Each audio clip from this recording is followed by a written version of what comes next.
Now that the warping process is complete, we do something called weft. And my joke for that is they're called weft because they go weft and they go white. We're going to take more yarn, and it should one more time be 2 arm lengths long. You don't want any longer than that because then you have to deal with lots and lots of knots. And on your first warp string, doesn't matter if it's left or right, take the yarn and we're going to tie a little knot. So one more time, we will have a short tail and a long tail, crisscross, poke it through the hole, pull, do it one more time, and we cut the short tail. Don't get too close to the knot. We don't want the knot to fall apart. The other end gets your needle. So some kids prefer taking the yarn, pinching it between your fingers so you can barely see it. We put the eye of the needle, this would be the hole, on top, and then we gently push through. Some kids like that. Other students have trouble, and that's where we get out the magic hot dog bun. It's a little folded piece of paper. And that's where we take your yarn and put it in the magic hot dog bun. Notice the end is not sticking out. We have a bun length hot dog. And then we stick this through the eye and pull, and that also gets it threaded.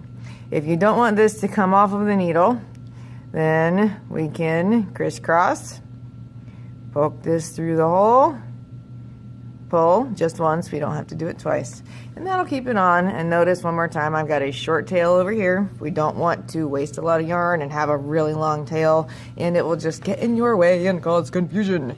Okay, now we've got all these delightful warp strings, and we have to weave through them going over and under, just like when you weave with paper.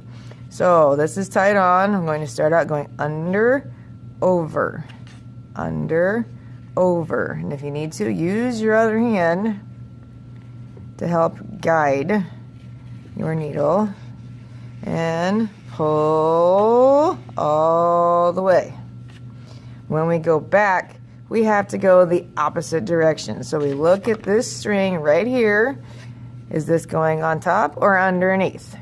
It's going underneath. So we have to go on top to go back, then under, over and under. And this hand can help you.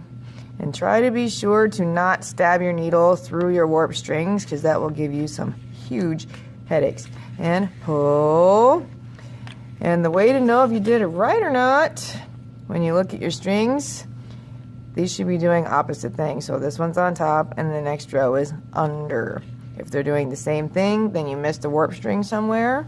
Or if this comes out when you pull it, it means you went back the way you came, which that is how you fix mistakes. So repeat one more time.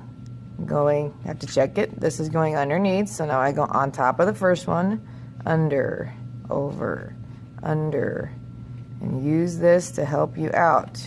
Use your other hand and pull. Now, how close together your rows are is up to you. If you want to push them down and keep them really tight so you can't see through them, that is all right. If you want to leave it a little more loose so you can see your background back here, that's all right too. As for your colors, make sure it's a color that makes sense for your tree. So if you were doing the evergreen tree, you probably wouldn't want yellows or oranges. You don't see those on evergreen trees.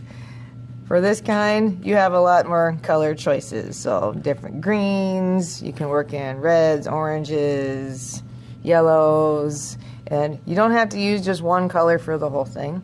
Also, if you're someone that you want to make it more creative and you want to add in what looks like flower blooms or apples, for example, you really want an apple tree, then we can also get out some beads. So if you're one wanting beads, we take the beads, slide it on the needle, pull it down if I want it over here on the edge. If I want it further in, I can weave a couple rows, put the bead on, and then continue weaving. Just check to see where you left off. So right now this one is under. I have to go over on the next one. And pull. I'm going to to slide it so it's on top of a warp string. Do it one more time. Needle on, or bead on, slide it down, check to see where I left off, and continue. I'm now to the point where I've got 3 or 4 inches left of yarn on my needle. This is where I want to take the needle off and I want to put on some new yarn. So you can undo your knot if you have one, or as long as you're super careful, we can cut the knot off. So make sure you don't cut my needle. You get more yarn, 2 arms length, just like before, in the color of your choosing. I'm using a different color so you can see it. We take the old yarn and the new yarn and put them side by side so it looks like little bunny ears.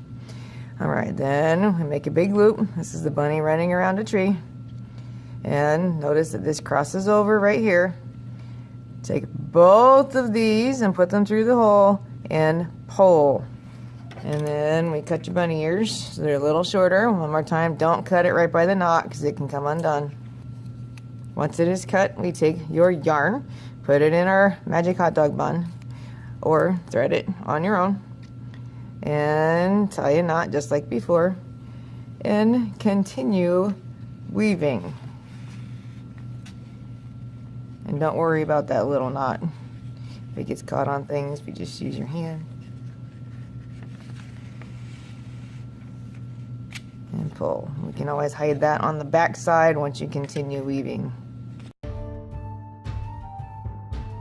So I put this piece of yarn on top of the knot and that will hold it down so you won't see it when I'm finished.